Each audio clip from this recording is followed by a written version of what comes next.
What up, though, Pistons fans? Welcome back to another episode of the King and Deuce Show. My name is Deuce, and today we are joined by a special guest, my guy. We've kind of been planning this for a little while, but you guys probably know his face by now, Mr. Jack Kelly, aka Pistons Jack. What's going on, brother? How you feeling, man?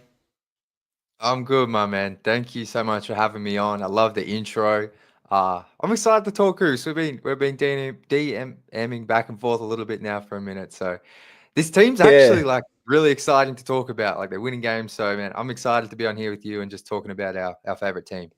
Doesn't it feel good to be able to come on the stream and keep it like 75% positive instead of like trying to just grasp at straws? It's incredible. Like I know it does for me. I'm so grateful for it, man. Like I Yeah, for still keep sure. pinching myself looking at the standings, but I'm sure we're gonna get into all of that. But it's the best, man. Oh yeah, for sure. We're gonna get into that for sure. So let's just jump right in, bro. So as far as your backstory, right, your journey, let's just kind of get into first of all where you're located. You're in Melbourne, Australia. Is that right?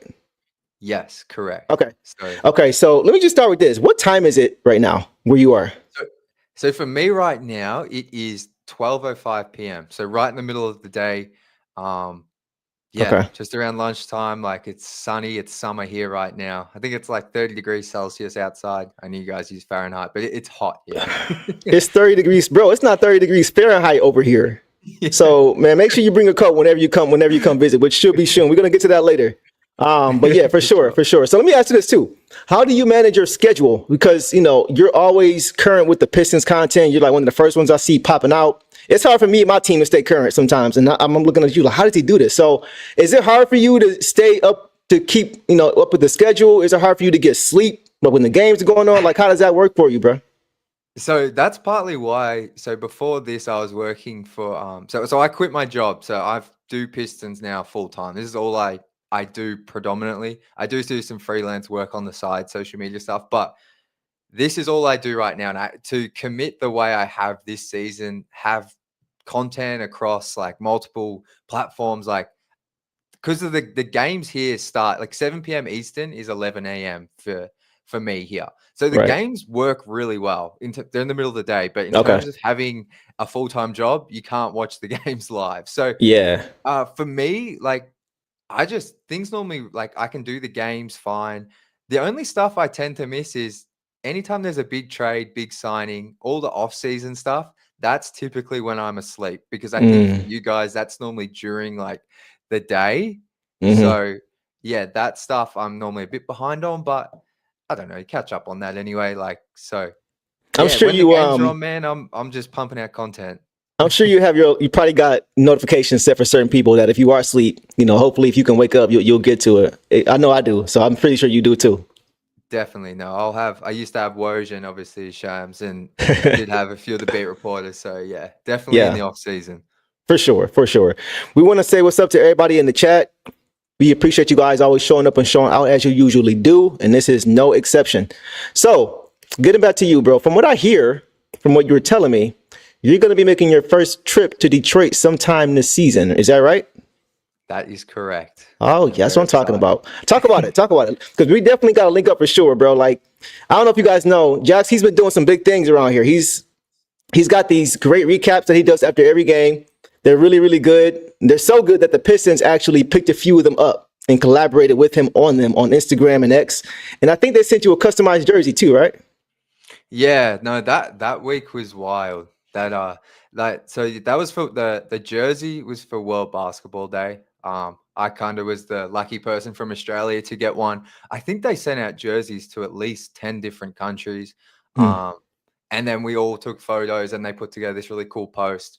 So that's all I knew about for a while. That was special enough. I was like, whoa, I'm getting a jersey. Like Yeah. it was last year's City Edition, but it had the Australian flag.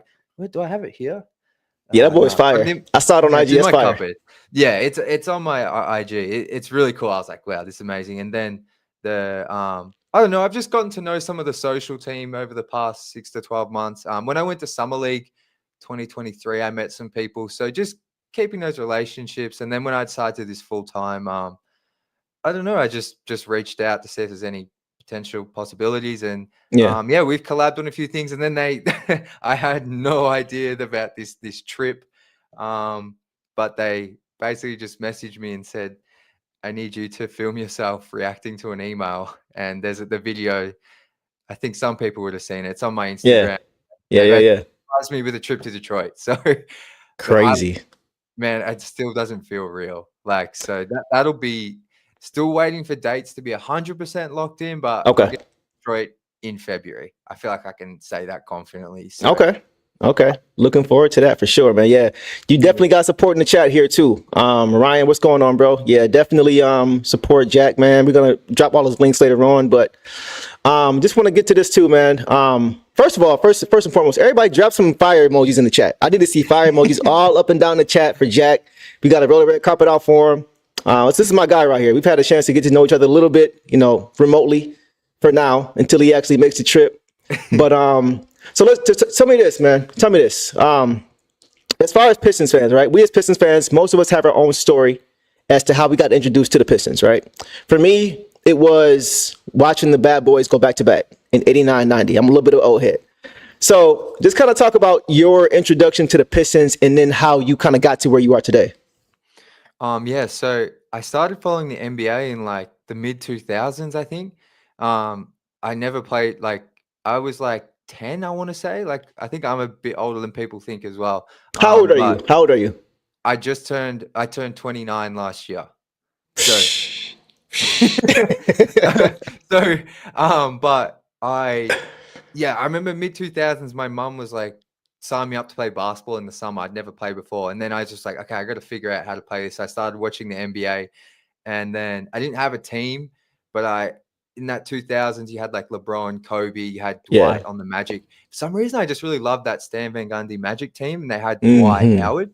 And I remember, I think it was like 2011, I saw an NBA mock draft. I wasn't even into the NBA that much like that, but I just happened to click on this mock draft, and the number one ranked player going into that college season was Andre Drummond. Yep. And I don't know why he reminded me of Dwight, and that was who he was meant to be. So like, okay, I'm going to follow him wherever he goes. Yeah. And I kind of watched him a little bit at Connecticut, but it was hard to follow here in Australia. And then I was like, well, whatever team drafts him, I'm going for. So obviously he winds up a Piston, and I got league pass that season. Hey. I watched as much as I could. It's like, that's pretty much my journey. And then the content stuff, I thought I wanted to be a writer. So I started doing some writing a couple of years ago, and then that's just turned itself into social media. And here you are. Yeah. And here you are. So, well, the hard work is definitely paying off, man, for sure. Shout out to you guys, man. You guys are in deep tonight. Billy Bands, what's going on? Marvin, you're not funny for calling me 57 years old. That's not accurate. And of course, we got to shout out my bro, Ashton AB, who always shows up and shows out. Appreciate you, bro. Hey, we talking about K a little bit later, bro. So stay tuned. We got some good dudes content coming up. We definitely gonna, he always supports me. Ashton is always showing love. So that's my dog for sure. For sure. Him, Cannon, Kennard, K, all of them. All right. So let's talk about the season, bro. Let's get into it. Let's get into some actual Pistons now that we got that out the way, right? So this season has been a very surprising season for a lot of different reasons, right? And the predictions for the season have been all over the place, all over the spectrum, right? From another 14-win season to a 40-plus win season, and avoiding the play-in altogether, right? And since we got AB here, Ashton here, he's been saying 6 seed forever. I don't know how long now. And it looks like he may be on to something this season. So with that, how many games did you think the Pistons were going to win coming into the season? And just kind of what have been your thoughts overall on the season? So I had them at 29, because that's what I had them at the season prior. And obviously we know how that went. But I just thought 29 wins, that's a 15-win improvement. That would be awesome. I like the signings and trades Trajan made. I thought Cade would take a leap. But, I mean, in terms of where we're at right now, I think it was the second half of that question. Like, I am blown away. And it starts with our man, Cade Cunningham. I don't want to get into him too much if we're touching on that later, but he's gone to a level that I thought was more like year 5, year 6 Cade. Not like this level of Cade is crazy. He's a primary driver of that. But just a lot of players have stepped up, like Ron Holland. like I'm sure we'll get into them individually, but they have blown my expectations out of the water. JB Bickerstaff, like Yep. talk about setting a culture. Mm-hmm.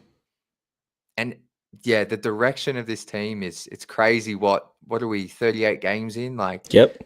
to think where we think this team can go now to where we were in October. It's really exciting. Right.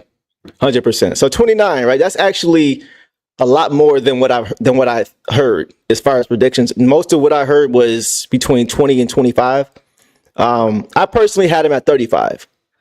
I just felt like and this was after the free agent signings, right? The Tobias, Malik, Tim Hardaway Jr., Paul Reed, all these guys. Like, so I just felt like once K got space, it was a wrap. Right? Watching him at Oklahoma State, if he had shooters around him, it was a wrap because he reads the game so well. And I want to give him credit. And I'm not just saying this because AB is here. He know I keep it real. I want to give him credit because looking at the prior teams that he's had, and then looking at what he has now and seeing how successful the team is already that quickly shows me a level of maturity on K's part. Because as of right now, we have an NBA competent roster. We don't have a all-star level or even a championship contending roster yet. It's still in work in progress, but you're even seeing just with that what he's able to do. We're seeing the numbers like just based off of this. So that just shows me that he's a very mature player because he never made a fuss. He never complained. We're not going to mention previous guys, but when guys weren't starting, when they should have been, when other guys were playing, he never complained. He just said, don't jump off the boat. He just took ownership.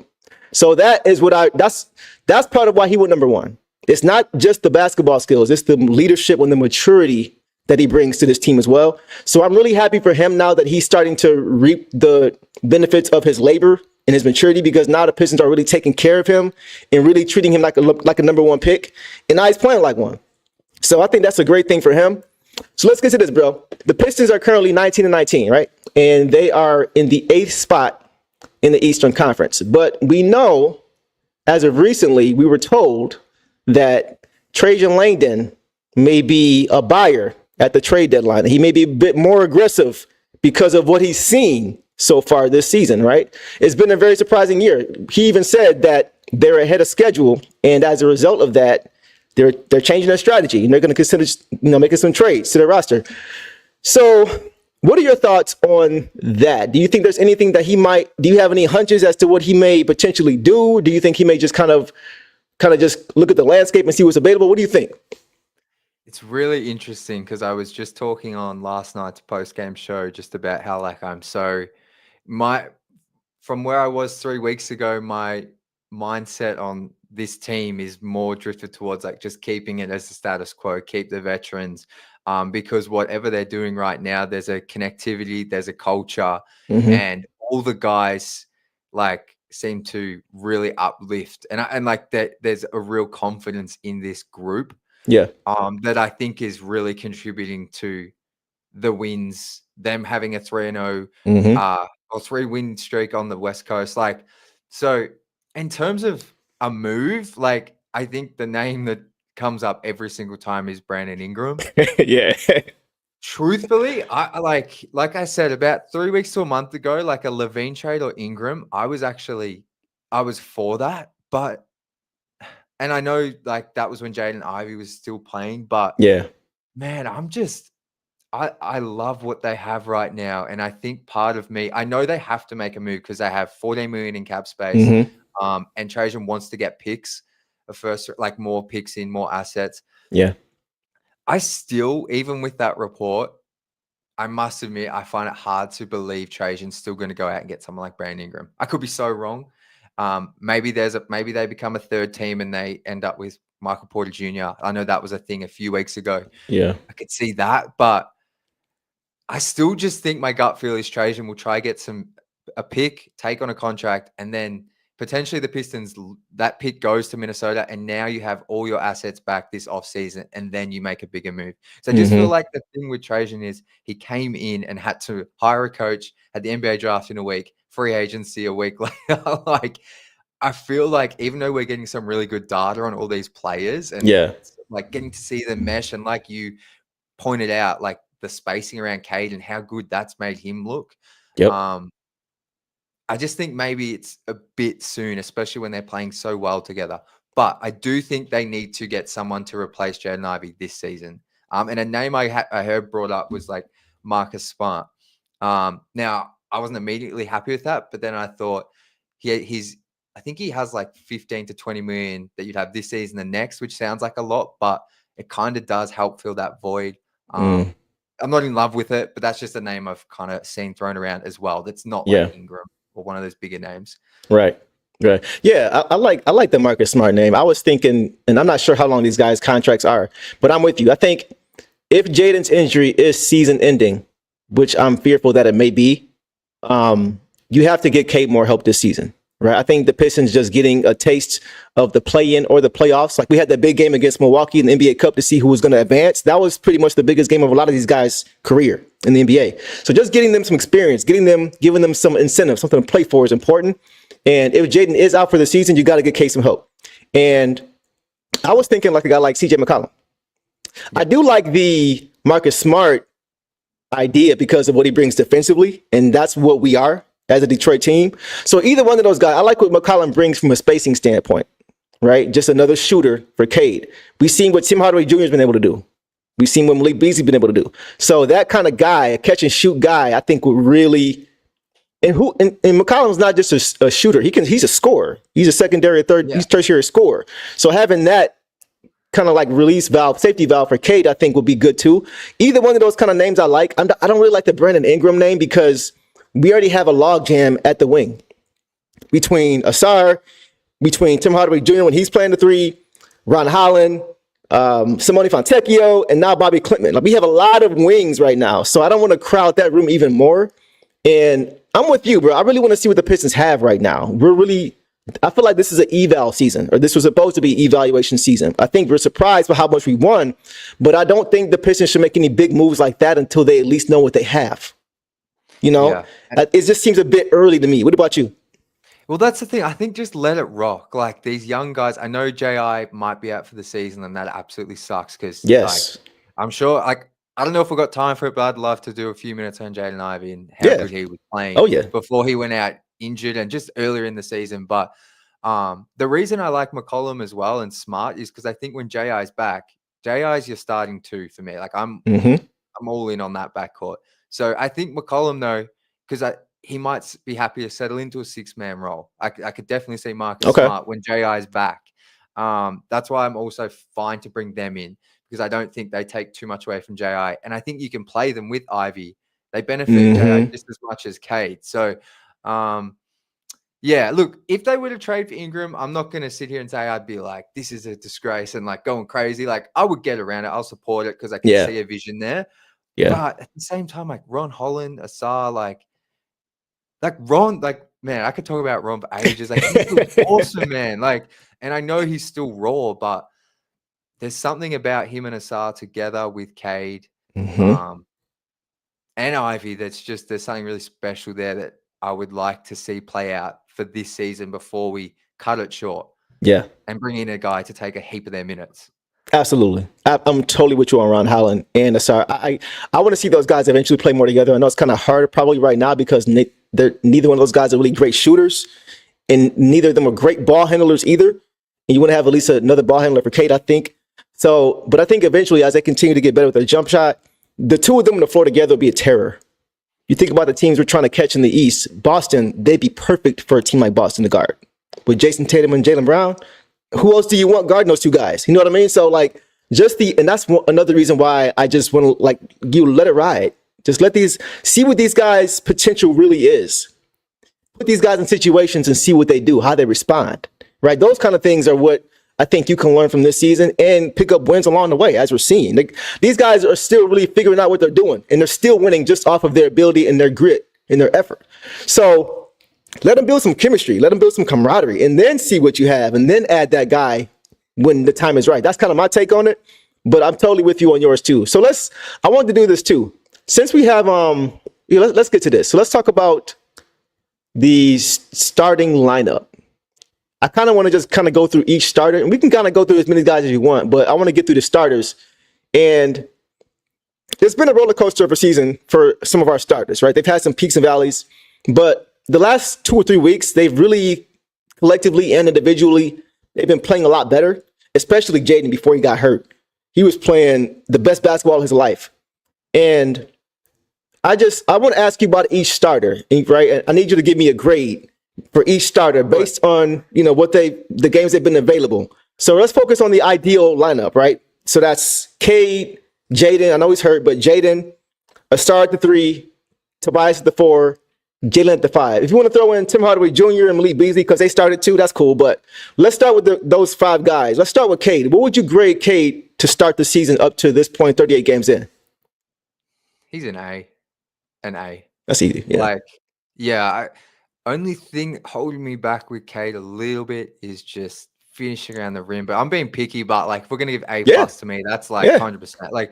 And maybe just his defense has dropped off a tiny bit, but I think that's coincided with Asar and Ron being more prominent and taking on more of those players. So it's not as big of a deal. But yeah, he's been incredible. I truly, and I'm not just saying this as a homer, I truly think he's pushing all NBA.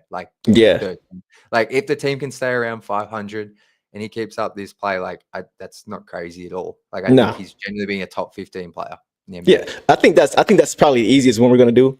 As far because I was watching that too. As far as the defensive part, I think part of why he may be falling up just a little bit defensively is because he's had to play a lot more minutes since J.I. went down because he's the only real point guard. We've seen Sasser try to do it. He struggled a little bit, right? So with him playing more, it's going to be harder because he wants to be that two-way guy we always talk about. He wants to be that. And that means exerting energy on both ends of the court. So when you have such an offensive load and you're playing more minutes, it's going to make it harder for you to go full tilt. But I would agree with you. I think that's the one thing that he just needs to continue to stay locked in on is the defense. But he has gotten a lot better, I've noticed, as far as just how he's attacking defensively. Even when it doesn't happen often, but when he bites on a pump fake, he moves his feet so well to stay in front when they try to drive. He's gotten so much better with that, putting his hands down and just moving his feet. And that's something in previous years I didn't really see with him. So I'm with you. I would give him an A. I would give him a solid A. It's hard I don't give out A pluses. I just don't. Even if a guy's playing with a perfect grade, I just don't because I feel like nobody's perfect. But I would give him a solid A for sure. And once again, he has a team around him that is showing the league now that he is an A-level player. So I think that was an easy one. So yeah, let's go to the next one. Let's go to Jaden Ivey.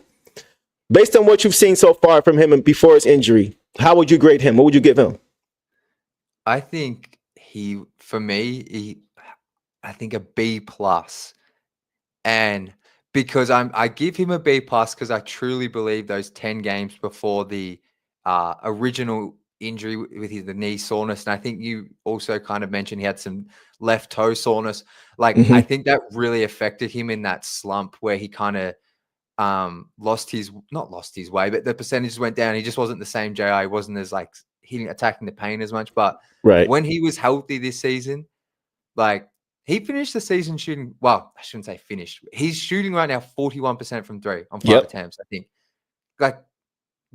just take a moment to think about that. 41%, and I believe the catch and shoot numbers are even better. So to think where he was just as a jump shooter last season and where he was in college, and how much better it looks and cleaner, that in itself is a massive tick because that was one of the main things he needed to do this season. For him and Cade to coexist. He's done that.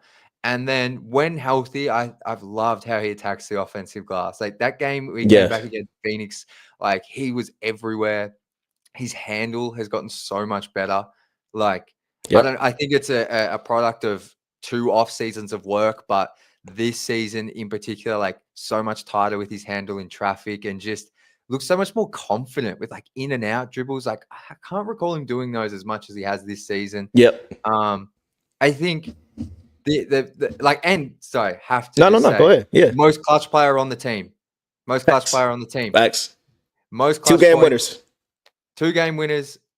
Second highest. This was before the injury against Orlando, but second highest field goal percentage on the team in the clutch. I think it was at 48% of anyone to attempt 5 shots in the clutch. So he is clutch. That is huge to have someone like that because Cade's going to always get the majority of the attention. So for him Mm-hmm. to be able to kick it to someone who's going to knock it down, huge tick. So he still has plenty of room for improvement as a finisher, similar to Cade. Jaden's is a bit different because they're different level athletes, but Right. I think Jaden, it's still some of the decision making on drives. I think he gets caught and he ends up throwing out jump passes and turnovers. But I think a B plus is fair for him.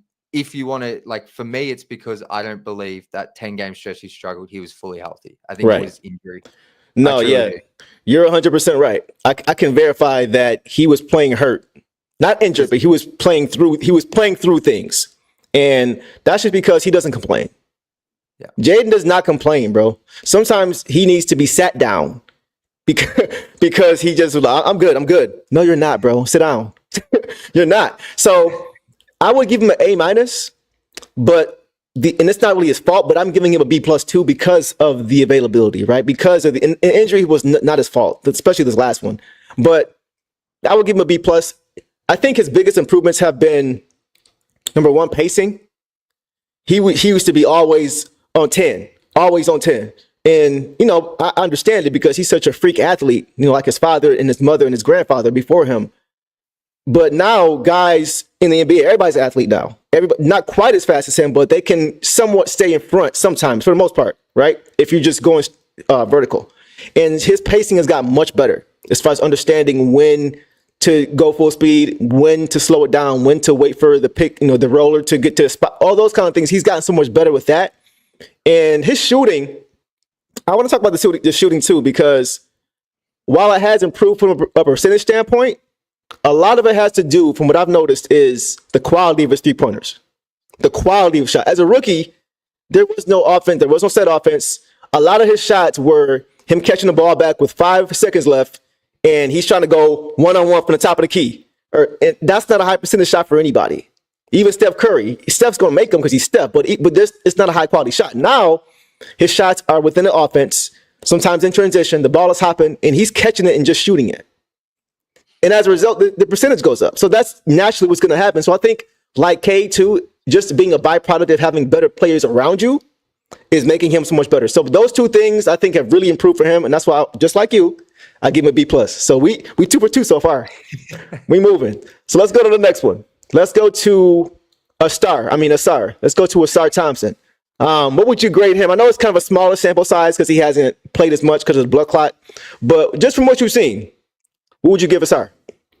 So this might sound a little harsh, but it's because I thought the way Asar played last season is kind of similar to what we're seeing this season. And I think I'm just going to give him a C plus. But I promise that's not because I think he sucks or is a bust. It is not that at all. I just think he is still trying to find his rhythm. He's just come off an illness. I'm not sure exactly what it was, but I don't think it was the blood clots or anything because he was visibly sick yesterday. But I think he still is relatively the exact, like very similar to the Asar Thompson we saw last season.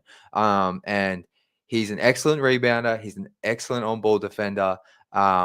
He's a ridiculous athlete. Like him in transition is like him and Ron Holland in transition is an automatic 2 points. Bruh. It's 2 points. Just put it down. So that's why I'm just giving him a C plus. Because I just think the sample's a bit small. The 3-point shot from the corner looked okay for the first few games, but it feels like he's gone away from that now. He did hit one in the last game. But yeah, if I'm basing it on where he was last season to now, I think I would say a C plus. It's good to see him getting more reps on ball. I think he's going to get more of that with Jaden's absence. And that's something I'm really keen to see because I think he can do more of that creation type stuff. Yeah. But he's had some great moments and he's had some moments where the lack of jumper and the struggle at the free throw line has kind of really stood out to me. But he's like, I still love him as a prospect and I think he has a bright future with the Pistons for sure. For sure. I think that's a good grade. I will give him a B minus. Prior to him going down, what was it, two games ago? I probably would have given him a C plus. But for me, bro, when he's out of the game versus when he's in the game, when he's gone, you notice a substantial difference in the defense because he's such a connector. Like you mentioned, he's a great rebounder. He's a great help side defender. A lot of times you'll see guys get lost on backdoor cuts and he'll hedge and the pass won't get there. Like things like that he does for this team that seem so small, that don't show up on the stat sheet. When he's missing, you see how much easier the defense or the opposing team is getting shots and scoring the basketball. When he's in the game and when he's there, guys are thinking twice and he makes them uncomfortable. And then his ability to be able to just grab the ball at the rim and just start a break, right? He just does so many things. So because of the injury, I can't give him anything above that. And because he hasn't played enough, I can't give him anything above that, just like with J.I. But I just think his ability, bro, just what he does from a connector standpoint, kind of like a Tayshaun Prince type of player, not the shooter at all, right? But as far as being able to do so many different things, be that Swiss Army knife, just do whatever the team needs you to do.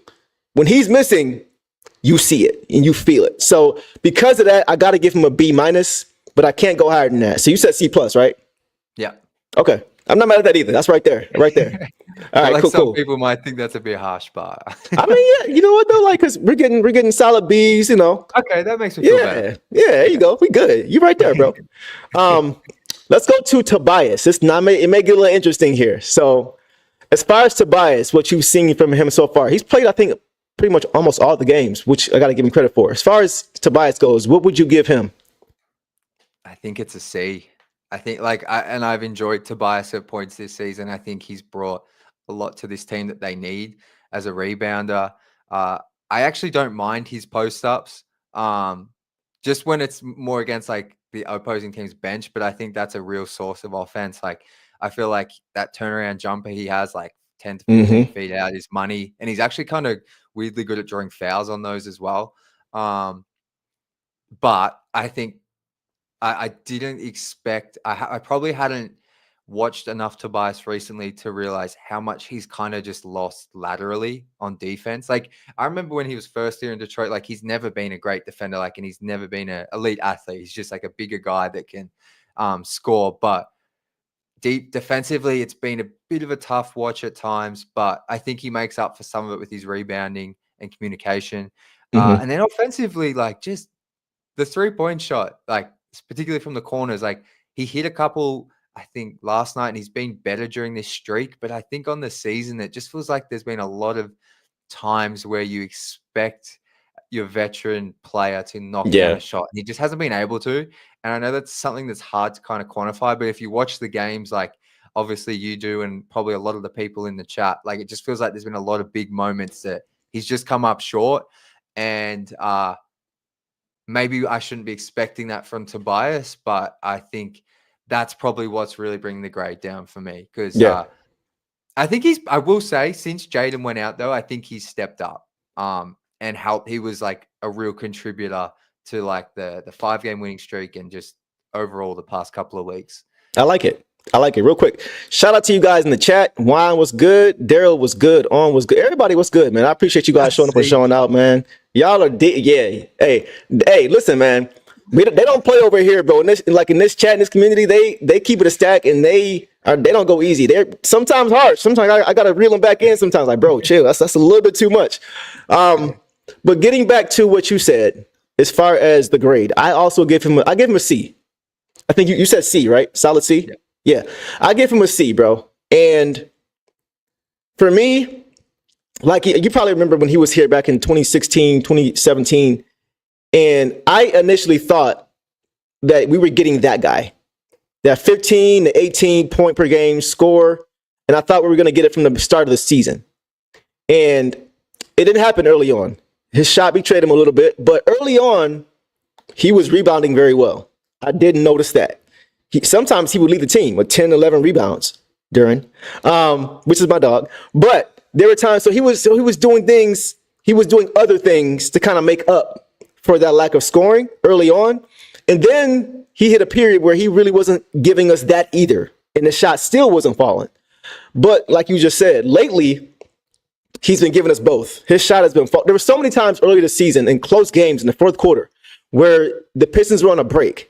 And the opposing team should have called timeout, but they didn't because he missed that shot that would have made them call timeout.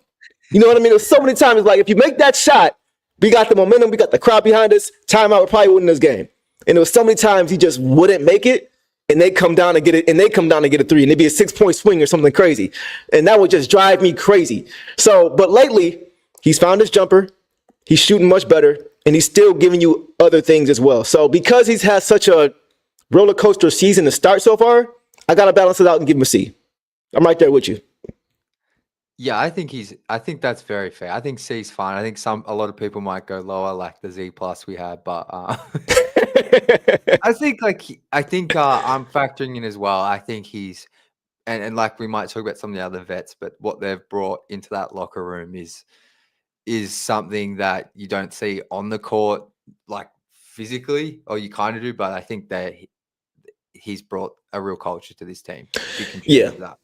You're right about that. You're right. He definitely has brought a culture. You've seen his leadership, right? You've seen him pulling guys to the side when things kind of go awry and say, "Hey, let's lock back in." Like when J.I. got hurt, right? We don't win that game without him, because the team. You saw Stu's face, you saw Zay's face, you saw Cade's face. These guys are like, wow, like they're a family here. And you saw when the family goes down, it affects you. But you saw Tobias pull the guys to the side. Hey, this hurts, but we got a game to win.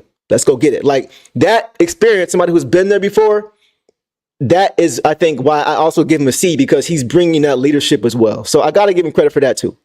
And just last thing on Tobias, because I think a lot of these players see what people say about them. I think it's just impossible not to. And I think it might have been after one of the games in the streak, but he specifically shouted out Jalen Duren, his effort, his rebounding.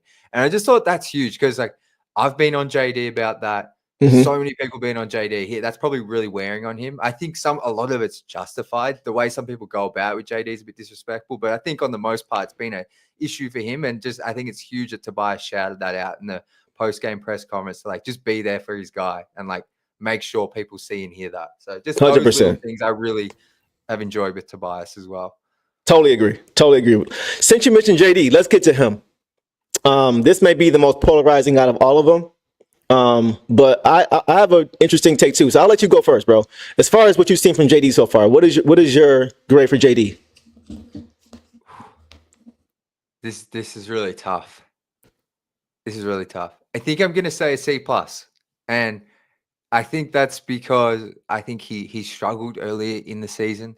I don't think it was all his fault that he's been getting exposed the way he has.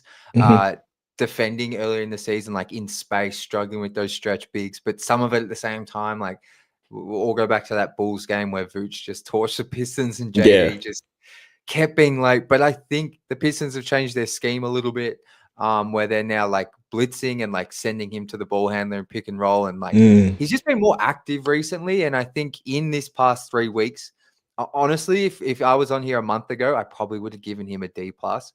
But I think like what I've seen him really grow with his decision making, with his effort, and I think it's showing up in the blocks and steals lately. He's had multiple, 2 or more in his past couple of games. But I think his energy and effort's just been a lot more consistent. And even a couple of games ago, I think against Portland, he struggled in the first half. Paul Reed took his minutes in the second quarter.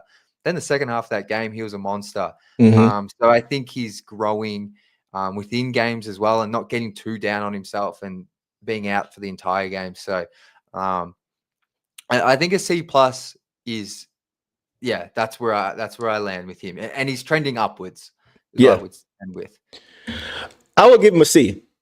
I'm with you. About a month or so ago, I probably would have been in that D range. And it's not because he doesn't have the ability for me. It's strictly a mental thing with JD. I saw this, like for me, what I see now is that he's buying in to the role that the Pistons need him to play. I think the role that he's being asked to play is not his full package of what he can do. Like he wants to be an offensive. You see how he is on lobs when he's got his tongue out, all that, and he loves being a part of things like that. And for me, it seemed like early on, it just took him a minute to adapt to, listen, bro, we need you to be, you see what Stu does? We need you to do that at least at the same level that Stu does it. Because he's got the body to do it, And so I think he's slowly beginning to buy in to the fact that, okay, we know you can do all these things, But right now, we need you to just do these things. Focus your energy on the defensive side of the ball, and the offense will work itself out. And it seems like lately, he's exerting a lot more energy on the defensive end. Even as far as switching out on guards, he's following them out there. Like he's really just active. Like you said, he's active. And I think that's really the only thing for him. We're starting to see now, for me, he's looking like more and more and more, he's becoming a better version, a more polished version of the rookie we saw, of that raw rookie we saw, right? We saw the raw ability where he could just, jump out the gym, rebound like crazy, run the floor like a gazelle, dunk the ball, like all these different things. And I think now he's starting to hone in on those things and slowly get a little bit better with the individual things. So that's why I'm excited, because you're seeing him finishing the possessions defensively now. You're seeing him, you know what I mean? He does have lapses. Like last night he had a lapse where he got caught on a pick and roll and he on perimeter. And I think Slow-Mo took the shot, missed the shot. And Kevon Looney was under the hoop with Cade, and I think it was somebody else under the hoop trying to battle. And JD was still on the perimeter. And Looney missed the first putback. And instead of darting to the basket, JD assumed it was going to go in. And when it missed, Looney got another one, and then JD tried to catch up. So it's like if he had the mindset like Stu, where I'm attacking regardless if it goes in or not. If I think it's going in, I'm still attacking the rim. Those are the kind of things I think is his next jump. It's just consistently going full tilt all the time. If he does that, bro, he can be an all-star. He's really that talented. At least to me. So because he's now buying in as a young 21-year-old who has a lot of room to grow, I got to give him a C, because at least now it shows that he's buying in, because now the Pistons are winning games too. So when you play that way and you're winning, you can't even really argue it. So I think now he's starting to see, if I play this way, we'll get wins, we'll get respect, and then I'll get my share on the offense as well. And I think I like how you brought up, like, he's buying more into the role this team needs, because I think one of the underrated things is kind of last season, and I feel like JD, even in the summer league prior to last season, was given a lot of freedom to improve his game, to shoot the jumper, to handle the ball.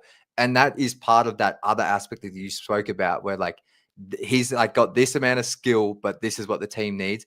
And I feel like because last season was such like a disaster, like players were able to do what they wanted to an extent.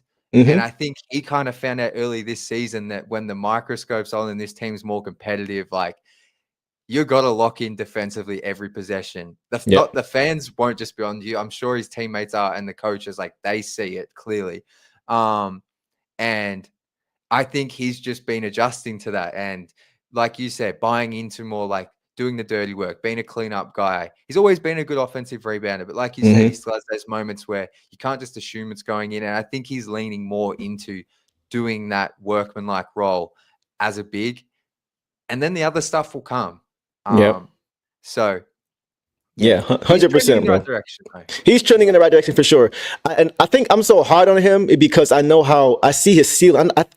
My comp for him, like at his peak, for those who remember back in the day, Jermaine O'Neal, Indiana Pacers, Jermaine O'Neal. Jermaine O'Neal was a beast with the Pacers. He gave the Pistons problems in those conference finals runs. And if you remember, he struggled early with the Blazers. Didn't play much. He had a lot of guys in front of him, including our guy Rasheed Wallace. So, but he eventually he focused on that in the floor first. And because he had the tools, he slowly added more and more to his game. That's why I'm so hard on him, because I know what a ceiling can be. I just want to see him get there. And it's hard when you see a guy not reaching the level they can be. But I'm with you, bro. I definitely think I think the Pistons' success, a lot of it hinges on him and Cade. Those two guys. I think the pick and roll offense is going to be so important. And to his credit, he's gotten so much better screening. His screens have gotten so much better. It's been a while since we've seen offensive fouls on him because of screens. For a while, he was setting real soft screens because he wasn't sure how to set them properly, right? But now he's planting, he's setting hard screens, and he's rolling. So he's showing incremental growth. It's going to take time. I keep telling everybody, it's going to take time for him to get to the point we want to get him to. But just give him patience, give him time, he'll get there. No, for sure. Absolutely. Yeah, so much potential. Yeah, man. All right. Anybody else you wanted to grade? I know we had other guys who we could have talked about, but anybody else that stood out to you that you wanted to give a grade to or give a shout out to? I'll be very quick. Malik Beasley, A+. I know you don't give it A+, but actually give that guy an A+. Like, honestly. Like, and then I just want to do. I think Tim Hardaway Jr. has been really solid as well. Like, I'll probably give him a B. But taking the charges, just the leadership. He's a vibes guy as well. I've noticed. No one's at Malik's level in terms of vibes, but TSJ's like a vibes guy. I feel like, and had some really key shots this season. And then just Ron Holland. He's exceeded my expectations for what I had for him as a rookie. Yeah, Shout bro. out to him. And just like, I love his mindset, man. Like, I'm not from Detroit, but from everything I've learned about the city, and gotten to know people like yourself, like, he was meant to be a Piston. It just feels right. Yes, he's one of those guys that the Pistons I don't think will move. Maybe ever. I don't know. But also Isaiah Stewart, A+, another guy who I feel he may be a lifer here, because I feel he's so much more valuable here than he is anywhere else because of what he embodies for Detroit. He is a Detroit, like you mentioned, Ron Holland. He is a Piston. They bring that mentality. Ain't no friends on the court. If you ain't a teammate or the basketball, well, you're not friends.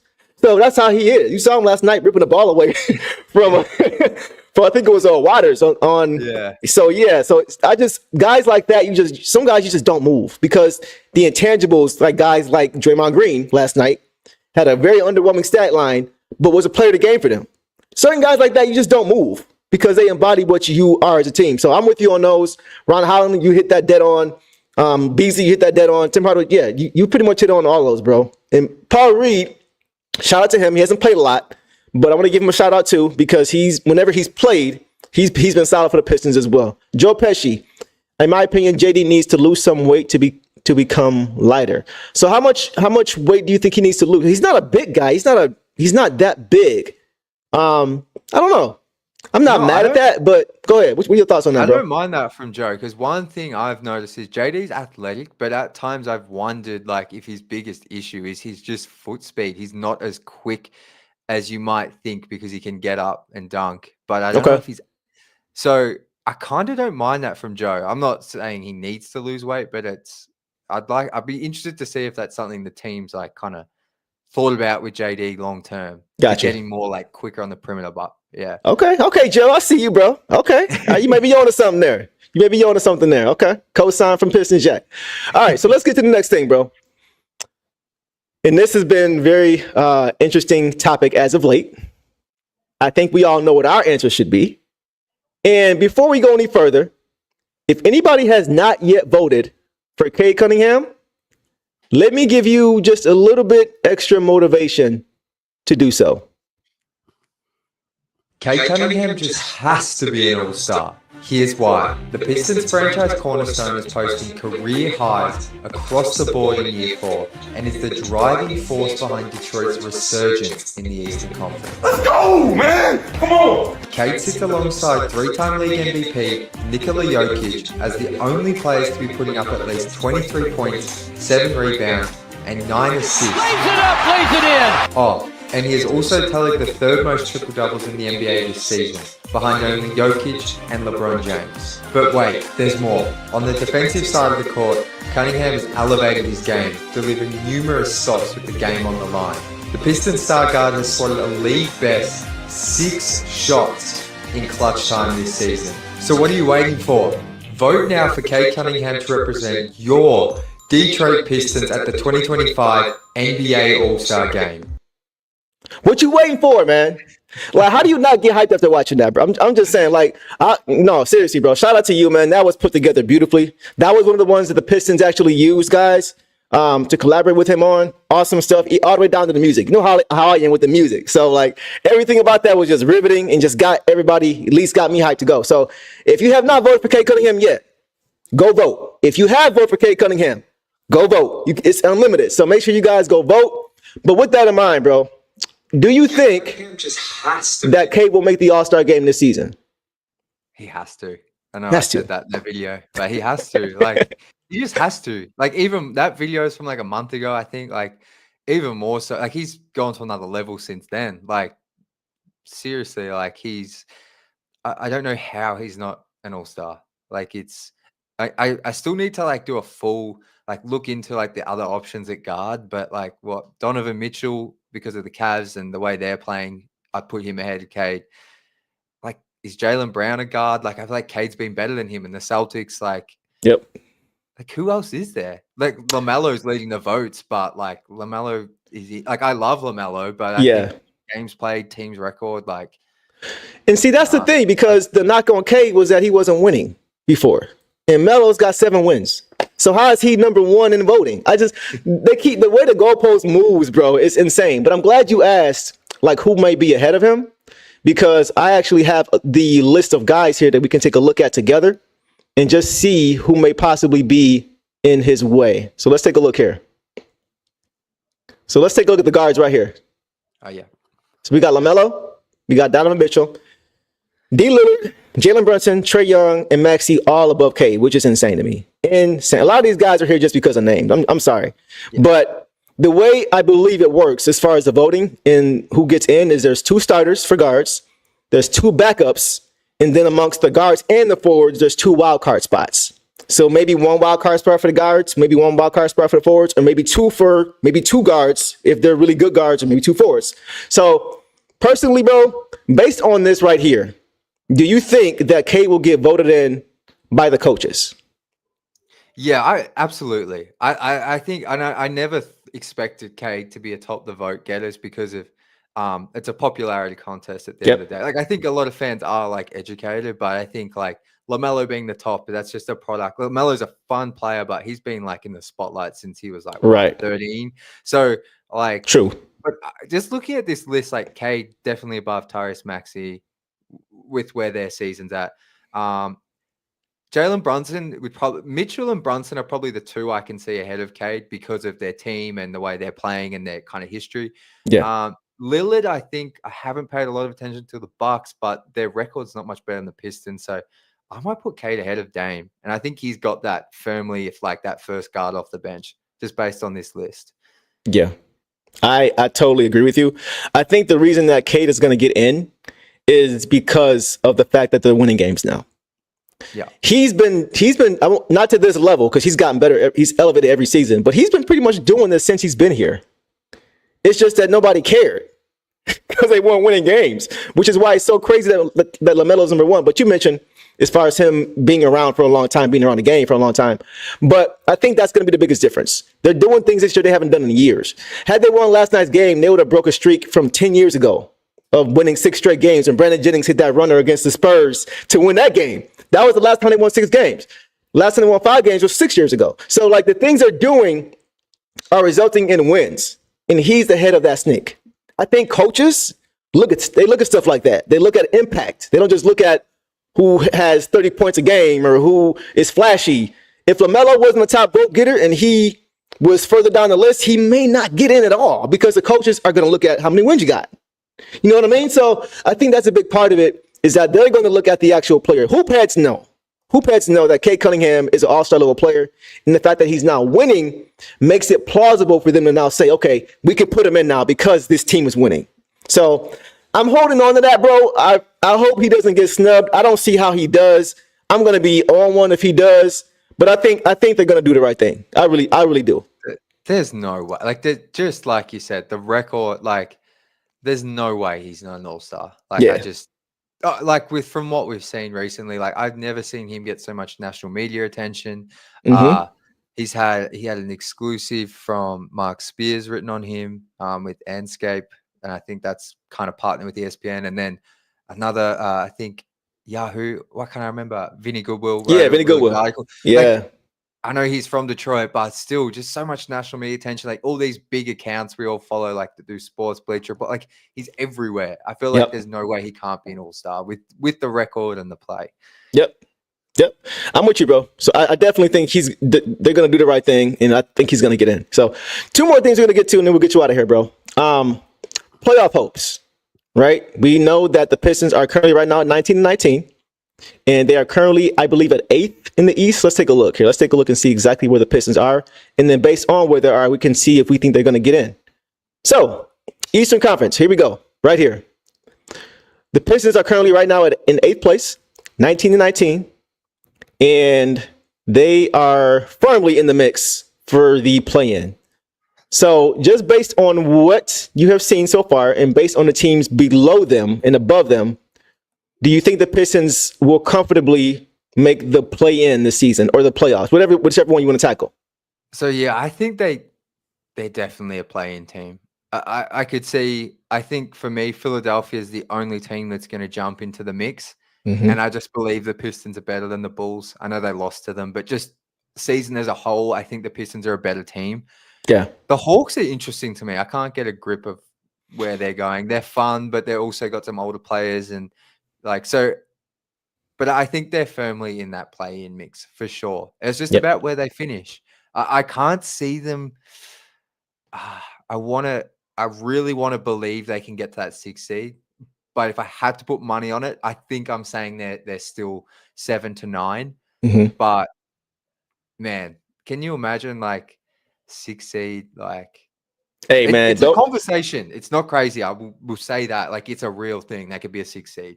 100%. Ashton will lose his mind. He's been waiting to say this forever, so he will lose his mind if we get the 6th seed. But I think we'll all be happy if they're in that 7 to 10 range. I agree 100% with you. I think the fact that the Sixers are they're the only team that's talented enough to get into that 7 to 10 mix.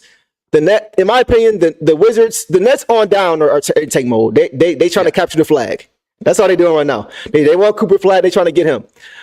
So I think they are out of the mix. The Sixers could sneak in, but even if they did, I don't think the Pistons will be the team to fall out. I think that'd probably be the Bulls. I think we're better than the Bulls.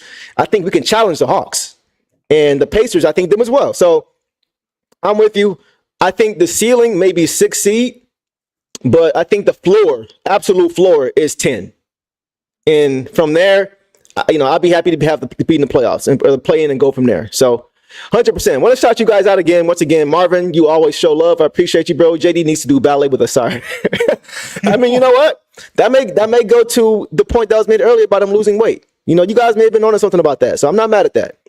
Also, Joe Pesci, appreciate you, bro. Once when K gets with someone like dribble too much, tighten handle, and plays with more finesse, that's the only thing them guys got on K. He's like a Tim Duncan type point guard.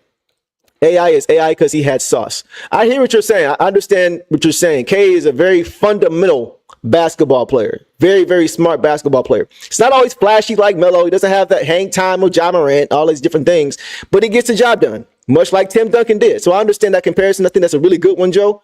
Tim Duncan as a guard. And Tim Duncan got 5 championships. So that's a good comparison. I'm not mad at that at all. If Cade is able to get half of that, I think that would be a great career for him. So even though I think he could get more personally, but that's another conversation for another day. But I definitely think that's a good comparison, and I think he's going to continue to get better and better, hone his game more and more as the season goes on. So I just want to get your take on that, bro, as far as the playoffs, the Pistons. And here's another thing. I was kind of tempering expectation once J.I. went down, but seeing how they responded after he went down showed me that they have that next man up mentality. They don't care. Whoever's on the floor is playing with pride, and they want to win games. They believe now. I think Coach Bickerstaff said he sees the look in their eyes that he can tell they believe now. So, yeah, right? So I think that alone is still going to get them there. If J.I. could come back, that'd be great. But even if he can't, I'd rather him rest and play it safe until next season when he's really healthy from a personal standpoint, and just go what you got. I think we have enough talent to make some noise in that play-in. I just want to put that out there too.